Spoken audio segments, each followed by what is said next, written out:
If you owned a TV between the years of 1978 and 86, you no doubt noticed that NBC's Diff'Rent Strokes was something of a cultural phenomenon. The series' lead star, Gary Coleman, portrayed Arnold, a precocious and lovable orphan boy who millionaire Mr. Drummond, played by Conrad Bain, adopted after Arnold's mother, who happened to be Mr. Drummond's housekeeper, passed away.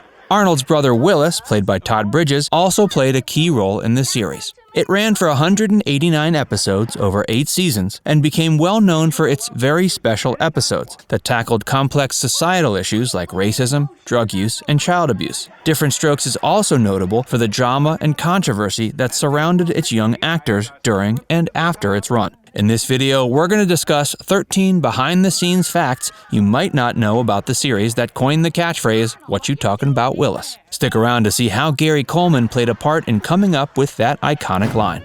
Coleman almost starred in Little Rascals instead. 10-year-old Gary Coleman already had made quite the name for himself doing commercials before Fred Silverman, the president of NBC, decided to cast him in a series, but it would take him a minute to find the right fit. Coleman was so polished as an actor that at one point it was believed he was a little person. Coleman had initially taken part in a pilot for a Little Rascals reboot in 1978, but the network decided to scrap it. Silverman was still committed to finding the right project for the young actor, whom he particularly was excited about. So he slotted him in a series about two brothers from Harlem who move in with an affluent businessman in Manhattan. While it's pretty clear Bain was the intended star of the show, Gary Coleman's character Arnold never failed to entertain viewers and became the fan favorite. The series was a success and never fell below the top 30 during its first several seasons.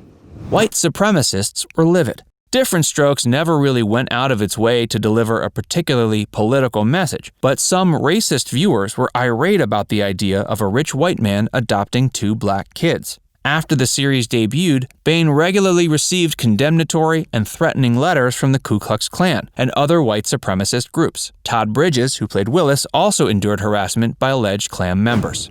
The title was probably inspired by a Muhammad Ali quote. The phrase "different strokes for different folks" was popularized by Muhammad Ali in a 1966 interview. Syl Johnson subsequently used the phrase in a 1968 pop song. The working title of the series before the producers settled on Diff'Rent Strokes was 45 Minutes from Harlem. Ali would actually make a cameo appearance in the series in 1979. Gary Coleman was initially paid peanuts.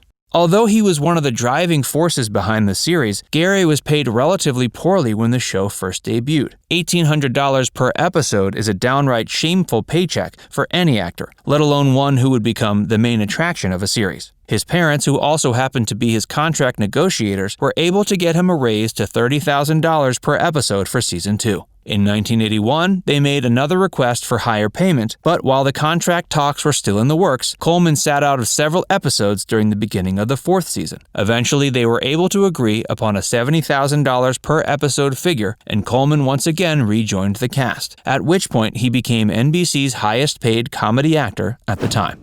Coleman's catchphrase was somewhat improvised. Ben Starr, one of the lead writers for the series, recalls Arnold once had a line that was scripted as, "What are you talking about, Willis?" But when Gary read it, he reworded it as, "What you talking about, Willis?"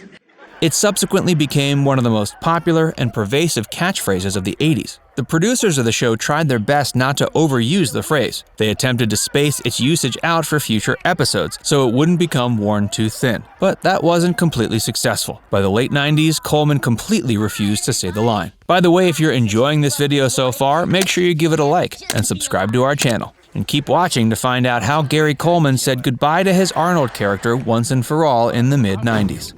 The very special episode became its bread and butter.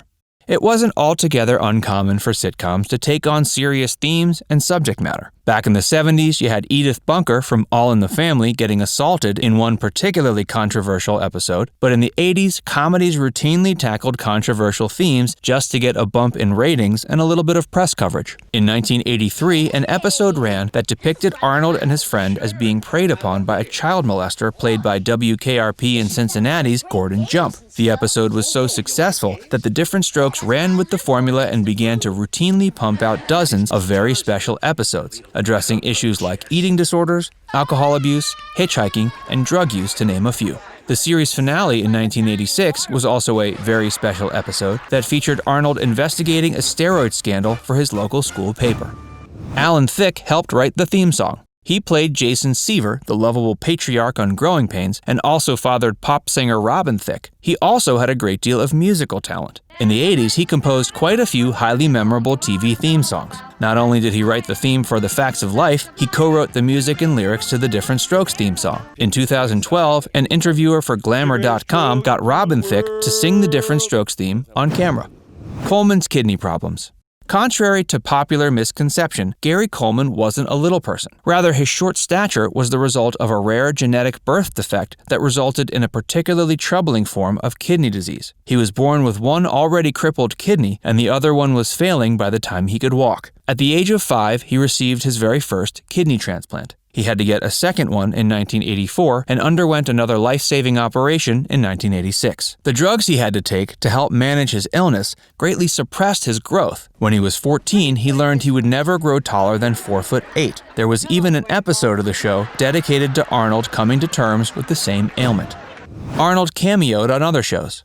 Looking to capitalize on Coleman's massive popularity, NBC execs were super eager to feature Arnold on several other series. He made appearances on shows like Silver Spoons, Simon & Simon, The Facts of Life, and made one particularly offbeat guest spot on Steven Spielberg's anthology series, Amazing Stories. In an episode entitled Remote Control Man, a downtrodden husband is somehow able to transform his mundane life into something straight out of some kind of sitcom. In the process, he runs into Arnold, of course. Coleman hated playing a kid.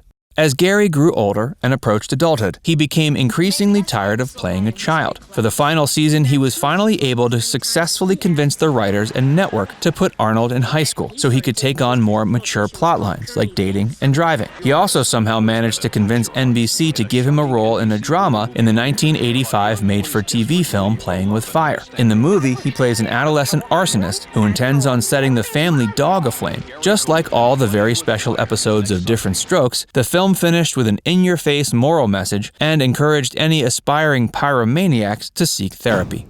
The cast had major problems.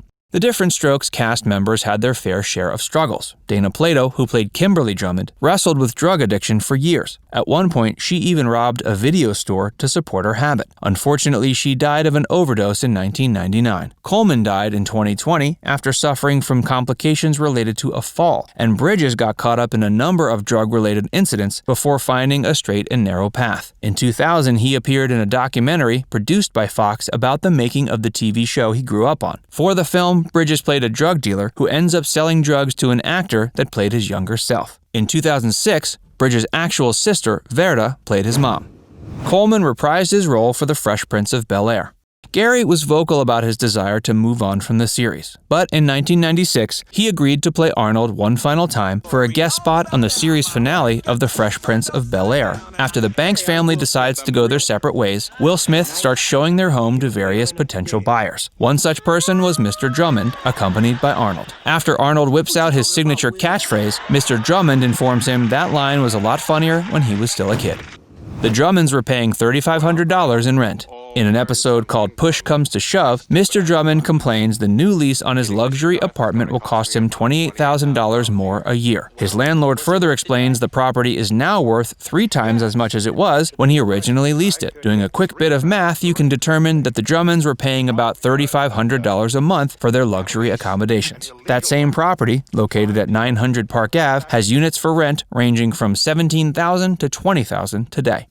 It's time to hear from you. Would you have wanted to grow up on television or in the movies? Or are you also content with your low-key upbringing, like we are? Let us know what you think in the comments section below. And be sure you subscribe to our channel, like this video, and tap the notification bell to stay updated on all our latest content.